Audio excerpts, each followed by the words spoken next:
우리가 한번 본문을 살펴보십시다. 제자들이 예수님께서 변화산상에서 놀라운 영광의 모습으로 변화되시고 다시 산 아래로 내려오셨을 때에 제자들이 어려움에 봉착해 있었습니다. 14절에 보면 그들은 서기관들과 변론하고 있었다. 이렇게 얘기해요. 서기관들과 변론하고 있었다. 무엇에 대해서 변론했는지 구체적으로 언급되지 않지만 우리가 계속 읽어보면은 이 변론은 한 아버지와 그의 귀신 들린 아들에 관한 것이었을 것이 분명합니다. 귀신 들린 아들로 인해서 예수님의 제자들을 이 아버지가 찾아왔습니다. 이 귀신이 자기 아들을 거꾸러뜨리고 거품을 내뿜게 하고 이를 갈고 결국은 참 파리해지는 이런 그 현상을 볼 때마다 그 아버지의 마음이 얼마나 아팠겠어요. 그래서 예수님의 제자들에게 데리고 와서 귀신을 내쫓아달라고 부탁을 했습니다. 18절에 보면 이 아버지가 예수님께 얘기를 합니다. 내가 선생님의 제자들에게 내쫓아달라 하였으나 그들이 능히 하지 못하더이다. 왜 못했을까요? 여러분, 이미 이 제자들에게는 귀신을 쫓아낼 수 있는 능력이 주어져 있었습니다. 뿐만 아니라 그들은 귀신을 내쫓았던 경험도 가지고 있습니다. 마가복음 6장 7절에 보면 예수님께서 그 12제자를 부르사 둘씩 보내시며 더러운 귀신을 제어하는 권능을 주셨다. 이렇게 기록이 되어 있습니다.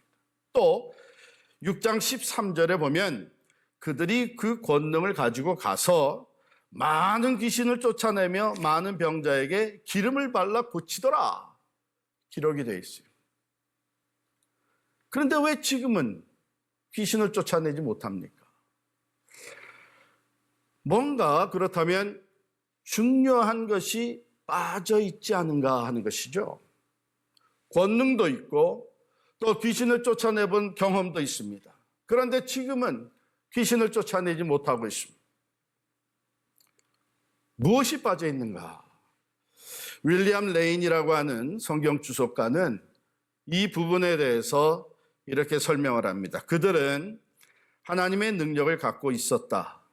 그러나 예수님이 함께 계시지 않는 동안 불신의 마음이 들어오고 또 한편 과거의 경험에 의한 자만심으로 인하여 그들은 실패를 경험하였다. 이렇게 기록하고 있습니다. 이 모습을 바라보신 예수님께서 한탄하시면서 말씀하신 것이 19절에 기록이 되어 있습니다. 믿음이 없는 세대여, 내가 얼마나 너희와 함께 있으며 얼마나 너희에게 참으리요. 분명히 예수님은 믿음이 없는 세대라고 말씀을 하시면서 지금 빠져 있는 것이 뭔지를 정확하게 짚어주신 것이죠. 그러면서 주님은 탄식하셨습니다. 이 탄식하시는 예수님의 모습은 앞에서도 기록이 되어 있는데 마가복음 3장 5절에 보면 그들의 마음이 완악함을 탄식하사, 또 마가복음 8장 12절에 예수께서 마음속으로 깊이 탄식하시며, 지금 예수님은 믿음이 없는 모습을 보면서 탄식하셨습니다. 자, 이것을 모아서 놀라운 치유의 능력, 그 기적이 나타나는 것, 그것은 반드시 그 능력을 믿어야 하는 것이고 그 치유자를 신뢰해야 되는 믿음이 필요하다는 것입니다. 바로 제자들에게 있었던 이 불신이 제자들이 귀신을 쫓아내지 못한 중요한 이유가 되는 것을 우리는 알 수 있습니다. 그 아들을 데려온 아버지는 어떻습니까? 22절에 보니까 그 아버지가 이렇게 예수님께 얘기를 합니다. 귀신이 그를 죽이려고 불과 물에 자주 던졌나이다. 그러나 무엇을 하실 수 있거든 우리를 불쌍히 여기사 도와주옵소서. 무엇을 할 수 있으시거든. 여기 아래서 우리는 이 아버지가 예수님이 고쳐주시리라고 하는 것에 대한 확신이 부족한 것을 읽을 수가 있죠. 아마도 앞서서 예수님의 제자들이 실패했기 때문에, 귀신을 쫓아내지 못했기 때문에 이 아버지에게 이런 의심이 들어와 있을 수 있습니다. 우리도 그렇지 않아요? 잔뜩 기대를 가지고 갔는데 그대로 이루어지지 않을 때에 우리가 주저하게 되고 의심하게 되고 믿음이 흔들리게 됩니다. 그래서 어떤 주석가는 말하기를 의심의 유혹으로 우리가 갈등할 때에 믿음은 항상 의심이 갖다주는 그 비참한 추측, 상상에서부터 믿음 스스로를 자유케 할 수 있어야 한다. 이런 말을 했습니다. 마가복음 10장 27절에 보면 예수님께서 이렇게 말씀을 하십니다. 사람으로는 할 수 없으되 하나님으로는 그렇지 아니하니 하나님으로서는 다 하실 수 있느니라. 사람들이 실패하고 낙심시키고 기대에 어긋날 할지라도 우리는 그런 상황 속에 하나님에 대한 의심과 또한 불신을 담대하게 물리치고 하나님으로서는 여전히 모든 것을 하실 수 있다고 하는 이 믿음, 우리의 믿음을 자유롭게 만들어 줘야 되는 것입니다. 또한 우리 인간이 할 수 있는 것, 우리 인간이 가진 것, 그것이 모두가 다 소모되었을 때 그때 비로소 하나님의 위대하심이, 하나님의 전능하심이 가장 확실하게 나타나는 때입니다. 그러므로 예수님은 하나님의 영광, 즉 감추어진, 아직 나타나 보여지지 않은 하나님의 영광 앞에 겸손히 머리를 조아리는 믿음을 요구하신 것입니다. 자, 보면 예수님께서 그 아버지가 한 말을 그대로 사용하세요. 할 수 있거든. 할 수 있거든이 무슨 말이냐? 믿는 자에게는 능히 하지 못할 일이 없느니라. 이 말씀을 하셨을 때 그 아버지가 소리를 지릅니다. 내가 믿나이다. I believe. 여기서 믿는다는 한 단어는 내가 의지합니다. 내가 신뢰합니다. trust합니다. 이런 뜻이죠. 이 아버지의 믿음, 아들을 치유하는데 기적의 능력이 나타났는데 필요했던 것이 바로 이 믿음이라고 예수님께서 말씀하시자 이 아버지는 강하게 외쳤습니다. 내가 믿나이다. 예수님은 바로 이 믿음과 함께 역사하신 것을 다른 곳에서도 보여준 예를 찾을 수가 있습니다. 마가복음 2장 5절에 보면 중풍병자를 고쳐주실 때에 예수님께서 이렇게 말씀하셨습니다. 그들의 믿음을 보시고 중풍병자에게 이르시되 작은 자야 내 죄 사함을 받았느니라. 이렇게 선포하시고 후에 그가 일어나 자기가 누웠던 침상을 가지고 걸어 나갈 수 있도록 기적과 같은 능력을 보여주셨습니다. 또한 마가복음 5장 34절에 보면 12해를 혈루증으로 고통하였던 여인에게 이렇게 선포하셨습니다. 딸아, 내 믿음이 너를 구원하였으니 평안히 가라. 그런데요, 예수님의 고향이었던 나사렛이라고 하는 지방에서는 그 반대였습니다. 마가복음 6장 4절부터 6절에 보면 거기서는 아무 권능도 행하실 수 없어 다만 소수의 병자에게 안수하여 고치실 뿐이었고 그들이 믿지 않음을 이상히 여기셨더라. 바로 하나님의 그 놀라운 능력이 우리가 필요로 하는 그 도움의 손길이 우리와 함께 하실 때에는 반드시 이 믿음이 요구된다고 하는 것입니다. 그렇기 때문에 이 아버지는 예수님의 말씀을 듣자마자 외쳤죠. 내가 믿나이다. I believe. 그런데 이 아버지는 그 다음에 이렇게 얘기를 합니다. 나의 믿음 없는 것을 도와주소서. 도움이 필요했습니다. 아들이 고침을 받는 그 이전에 이 아버지에게 필요했던 도움은 바로 믿음의 도움이었어요. 내가 믿나이다. 그러나 이 아버지는 이에게 나의 믿음 없음을 도와주옵소서. 이 아버지의 외침에서 우리는 그의 솔직함을 보게 됩니다. 그는 도움이 필요하다고 외쳤습니다.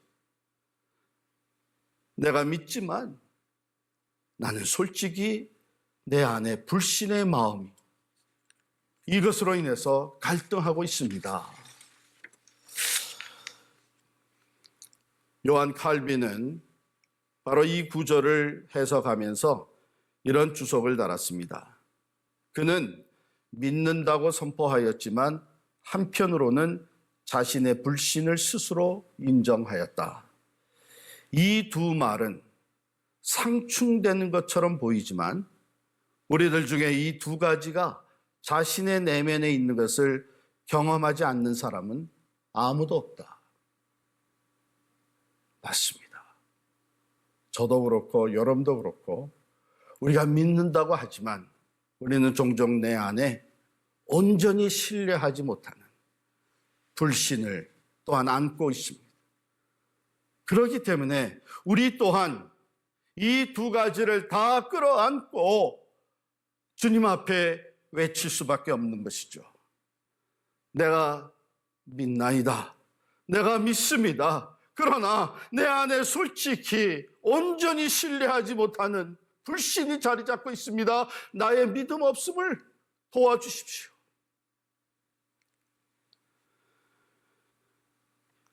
이 아버지의 외침, 그 결과는 무엇이었나요?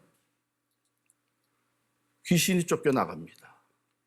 예수 그리스도의 그 놀라운 능력이 나타납니다.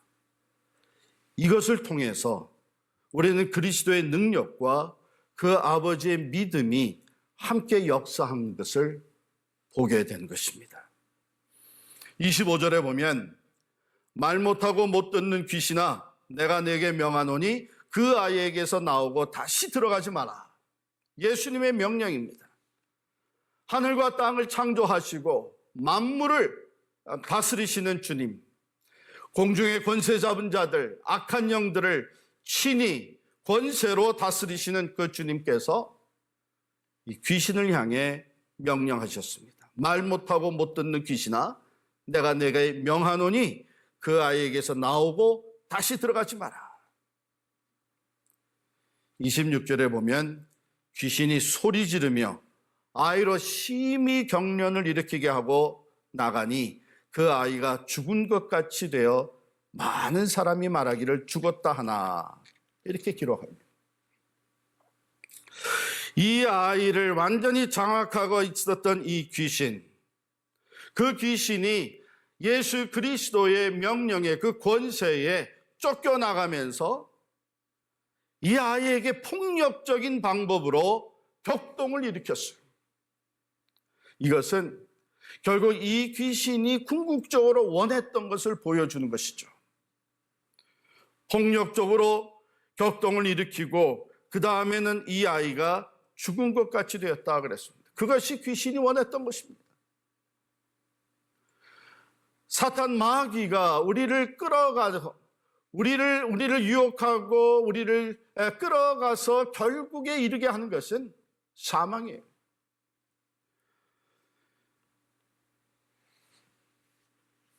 여러분, 이 장면을 바라보고 있었던 주변의 사람들, 아마 그들 중에는 제자들과 변론하였던 서기관들이 있겠죠. 의심하였던 사람들이 있었겠죠. 또 어떻게 제자들 못했는데 그 선생은 제대로 하나 한번 보자 하는 안목으로 바라보던 사람들이 있었겠죠. 심한 경련을 일으키고 그 다음에는 쓰러져서 아이가 죽은 것 같이 되었을 때 어쩌면 꽤 많은 사람들이 비웃었을지도 모릅니다. 고치기는 뭘 고쳐? 죽었네. 이러면서 비웃었을지도 모릅니다. 그러나 27절에 보면 예수께서 그 손을 잡아 일으키시니 이에 일어서니라 이렇게 기록합니다. 여기서 마귀, 귀신의 짓과 예수님이 하시는 것을 우리가 비교해 볼 수가 있습니다. 귀신은 폭력적이었습니다. 격렬하게, 주님은 부드럽고 사랑이셨습니다. 귀신은 결국 죽음으로 몰고 가는 것이었습니다. 그러나 예수님은 새 생명으로 소생시키는 분이십니다.